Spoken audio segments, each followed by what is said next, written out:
Hello everyone, আসসালামু আলাইকুম রহমতুল্লাহ। আশা করি যে যেখান থেকে দেখছেন সবাই অনেক ভালো আছেন।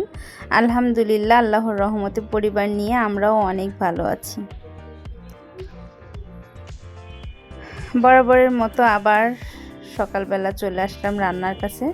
তবে রুলসটা একটু চেঞ্জ করছি। সেটা হলো আগে আজানের পরে নামাজটা পড়ে নিয়েই রান্নার কাছে আসতাম, কিন্তু সেটা করতে গেলে আমার ছেলেদের স্কুলে দেরি হয়ে যায়। 7টার সময় ওদের স্কুল, তো আমি যদি রান্নার কাজে লেগে পড়ি বা রান্না একটা বসায় দিই, তখন আমার দুই দিকে তাল সামলাতে যেয়ে খুবই অবস্থা খারাপ হয়ে যায়। এই জন্য সব কিছু মাছ রান্না করি বা গোশ রান্না করি, এটা ভিজায় রাখি নামাজের সময়ই উঠে। আর তারপরে আমি ওদেরকে স্কুলে বের করে দিয়ে আগের দিনের খাবার সকালবেলায় গরম করে রাখি। গরম করে ওদেরকে খাওয়িয়ে তারপরে স্কুলে বিদায় করে দিয়ে 7টার দিকে আমি ওদেরকে 7টার একটু আগেই 7টার 10 মিনিট আগেই বের করে দিই। আর ইদানিং আমি ওদের সাথে যাচ্ছি না। এবার রোজার ঈদে বাড়ি থেকে আসার পরের থেকে আমি আর স্কুলে ওদের সাথে যাই না। যে এখন তো মাশাল্লাহ দিলে একটু বড়ও হয়ে গেছে, আর বাচ্চাদেরকে একটু একা একা যাওয়া আসা করানো শেখানো লাগে। আর এটা আমাদের স্কুলটা একেবারে আমার ছেলেদের স্কুল একদমই আমার বাসার পাশেই, এই কারণের জন্য রাস্তাও পার হওয়া লাগে না। তো ভাবি যে রাস্তা যেহেতু পার হওয়াই লাগে না, আর অত সকালবেলা বেশি গাড়ি ঘোড়াও থাকে না, এই জন্য এক সাইড দিয়ে ওরা চলে যায়। আবার আসার সময়ও ওরা আমাকে যেতে নিষেধ করে, আম্মু যাওয়ার দরকার নাই, তো আমিও আর যাই না। এদিকে আমি মাছের ডিম বসাই দিছি। মাছের ডিমটা আগে পেঁয়াজ রসুন আর কাঁচামরিচ দিয়ে দিছি। দিয়ে ওটা যখন বেশ খানিকটা একটু ব্রাউন কালার, বেশিও হবে না, মানে হালকা একটু ব্রাউন কালার হলে আমি আলুগুলো দিয়ে দিলাম। আলুগুলো যখন একটু সিদ্ধ মতো হয়ে গেছে, তখন আমি ডিম সিদ্ধ হতে কিন্তু বেশি দেরি লাগে না, এজন্য আলু হালকা একটু সিদ্ধ করে নিতে হয়। 2 থেকে 3 মিনিট একটু জাল দিয়ে তারপরে ডিমটা দিলে আমার কাছে ভালো হয়। আর না হলে পরে আলু আর ডিম একসাথে দিলে মানে আলুটা একটু ঘস ঘস করে মনে হয়। তো আমি এটা দিয়ে দিছি, দিয়ে আমি আর একটা তরকারির জোগাড় জানতি করছি। এটা এদিকে হতে থাক। আজকে মাছ দিয়ে, বড়ি দিয়ে, আলু দিয়ে, পটল দিয়ে রান্না করব। আসলে বড়ি দিয়ে কিন্তু বেগুন দিয়ে বেশি মজা লাগে, কিন্তু বেগুনটা আমার বাসায় ছিল না, এই জন্য আমি মাছ এখানে রেখে দিয়েছি। ভাবলাম পটল আছে, পটল দিয়ে রান্না করি। একেবারে খালি আলু বড়ি দিয়ে রান্না করলেও ভালো লাগে না। মাসকলাইয়ের বড়ি চাল কুমড়া দিয়ে আসলেই ভালো লাগে অনেক।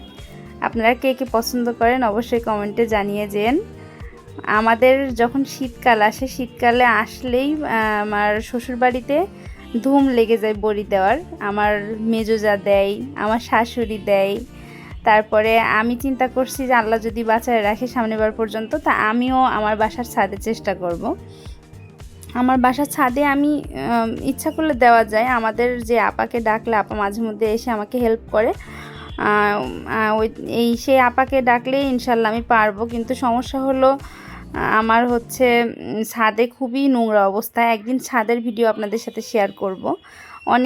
একদম প্রথম দিকে আমি ছাদের ভিডিও শেয়ার করছি কিনা আমার খেয়াল নাই, তো আমি শেয়ার করব। মানে এত পরিমাণে নোংরা আমাদের ছাদের উপরে।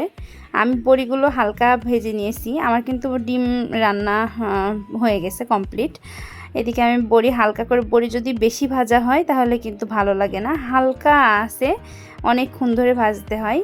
আর আমি মাছ রান্নাতে রসুনটা অ্যাভয়েড করছি কিছুদিন হলে। রসুন দিলে আমার কাছে ইদানিং আর ভালো লাগে না, শুধু পেঁয়াজটা দিয়েছি। আর শুকনো মরিচের গুঁড়া থাকলে একটু শুকনো মরিচটা দিই, শুকনো মরিচের গুঁড়াটা দিলে পরে কালারটা একটু খুবই সুন্দর হয়। তো যেহেতু নেই, সেহেতু কিছু করার নেই, আমি হলুদ গুঁড়া দেব আর কাঁচামরিচ ফালি করে দিয়ে দেব। আমাদের ছাদে ইচ্ছা করলে কোনো কিছুই করার উপায় নেই। মানুষ ছাদে চাইলে পরে কোনো গাছগাছালিও লাগাইতে পারে, কিন্তু আমাদের সেই কপাল নেই। মানুষ দেখবেন যারা ভাড়া বাসায় থাকে, তারাও কিন্তু ছাদের উপরে অনেক কিছু লাগায়। আমাদের কুষ্টিয়ার বাসায় আমাদের নিচতলার ভাবিরা ছাদের উপরে কত কিছু লাগায়, কাপড় চোপড় কেচে কাপড় চোপড় নেড়ে দেয়। তারপরে মরিচ, আরও আচার টাচার, যা অনেক কিছু মানে শুকাইতে দেয়। কিন্তু আমাদের সেই পরিবেশই নেই। আমাদের যে ল্যান্ড ওনার, ওনারা ছাদের উপরে ছাগল পালে, মানে ইতিহাসের পাতায় মনে হয় বিরল। আমি আসলে আমার লাইফে কোনোদিনও দেখিনি যে ঢাকায় ছাদের উপরে যে মানুষ ছাগল পালে। ছাগল পালাটা এটা কিন্তু রহস্যজনক কিছুই না, এটা অবশ্যই আমাদের নবীজির সুন্নত। এটা তো এভাবে বললেও হয়তো আল্লাহ মাফ করেন। তো যাই হোক, কিন্তু সেটা তো মানুষকে কষ্ট দিয়ে করাটা উচিত না, তাই না? ওই ছাগলের জন্য ছাগল পোষে, সেটাও কোনো ব্যাপার না। তো হচ্ছে ছাগলের নাদিগুলো তো জমায় রাখার কোনো দরকার নাই। ছাগলের নাদিগুলো জমায় রাখে এক সাইডে ছাগল রেখে মানে মাঝখান থেকে বর্ডার দিয়ে দেওয়া হয়েছে। আর মাঝখান থেকে বর্ডার দিয়ে দেওয়া হয়েছে আবার আমাদের ডেভেলপারদের কাছে যখন আমরা সবাই মিলে বলছিলাম যে ওনারা পুরো ছাদেই ছাগল পালে, তখন হচ্ছে ডেভেলপার এসে মাঝখান থেকে করে দিয়েছিল, ভাগ করে দিয়েছিল যে তুমি তোমার সাইডে যা পারো তাই করবা, আর এই সাইডে সবাই ব্যবহার করবে। তাই এখন কি করে, উনি ওনার সাইডে ছাগল পালে আর আমাদের এই সাইডে হচ্ছে নাদিগুলো রেখে দেয়। বর্ষাকালে যখন বৃষ্টি হয়, বৃষ্টিতে ওই নাদি ফুলে এমন বিচ্ছিরি গন্ধ বাড়ায় তা বলার উপায় নেই। আপনার ভাইয়া, তারপরে আমাদের এখানে যারা হচ্ছে ফ্ল্যাট ওনার আছে, তারা মাঝে মধ্যেই একটা ময়লালাকে বলে 500-600 টাকা দিয়ে ওইগুলো সব পরিষ্কার করায়। আবার 4-5 দিন পর থেকে আবার শুরু করে দেয় ওরকম জমানো। কিছুদিন আগে ওরকম করা হয়েছে, এখন যে ছাদে দেখছি যে আবার ভরে গেছে নাদিতে। তো যাই হোক, এদেরকে কিছু বলার উপায় নেই, কিছু বললেও শোনে না, মানে কোনো কিছু কেয়ারই করে না, একেবারে ডোন্ট কেয়ার মতো।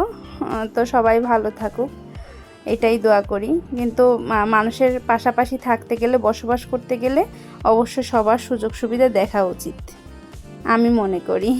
এদিকে আমার রান্না বাড়া সবই হয়ে গেছে। আর একটা কথা, আমার কথার মধ্যে কোনো ভুল ত্রুটি হলে অবশ্যই আমাকে ক্ষমাসুলভ দৃষ্টিতে দেখবেন। আমার ভিডিওর কোনো একটা অংশ যদি ভালো লাগে অবশ্যই লাইক, কমেন্ট, শেয়ার, সাবস্ক্রাইব করে আমার পাশেই থাকবেন। দেখা হবে আবার নতুন কোনো ভিডিওতে। সে পর্যন্ত সবাই অনেক ভালো থাকবেন। আল্লাহ হাফেজ। আসসালামু আলাইকুম ওয়া রাহমাতুল্লাহ।